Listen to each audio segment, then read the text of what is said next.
നമസ്കാരം. Aroor vision news ചാനലിലേക്ക് സ്വാഗതം. തെരുവ് മക്കളുടെ വിശപ്പകറ്റാൻ അരൂരിലെ വിദ്യാർത്ഥികളുടെ കരുതൽ. അരൂർ സെന്റ് അഗസ്റ്റിൻ സ്കൂൾ വിദ്യാർത്ഥികളാണ് തെരുവിലലയുന്ന മക്കളുടെ വിശപ്പകറ്റുവാനായി സ്കൂളിൽ കൊണ്ടുവരുന്ന ഉച്ചഭക്ഷണത്തോടൊപ്പം മറ്റൊരു പൊതിച്ചോറ് കൂടി കരുതിയത്. 1500 പൊതിച്ചോറുകളാണ് അധ്യാപകരും സ്കൂൾ ജീവനക്കാരും വിദ്യാർത്ഥികളും ചേർന്ന് ശേഖരിച്ചത്.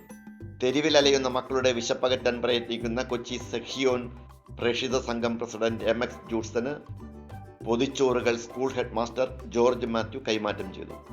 അരൂർ സെന്റ് അഗസ്റ്റിൻ സ്കൂൾ അങ്കണത്തിൽ നടന്ന ചടങ്ങിൽ school head master George Mathew, PTA president KA Jolly, school അധ്യാപകരായ KC Nisha, VJ Sophia, Sunitha Yesudas, PTA അംഗങ്ങളായ ജോസഫ്, ജിൻഡോ മെർലിൻ, സഹിയോൻ പ്രേക്ഷിത സംഘം പ്രവർത്തകരായ ഫിലോമിന വിൽസൺ, ലീന സാബു, രഞ്ജു എന്നിവർ പരിപാടികൾക്ക് നേതൃത്വം നൽകി.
അരൂർ വിഷൻ ന്യൂസ് ചാനലിന് വേണ്ടി LS അശോക് കുമാർ. നന്ദി.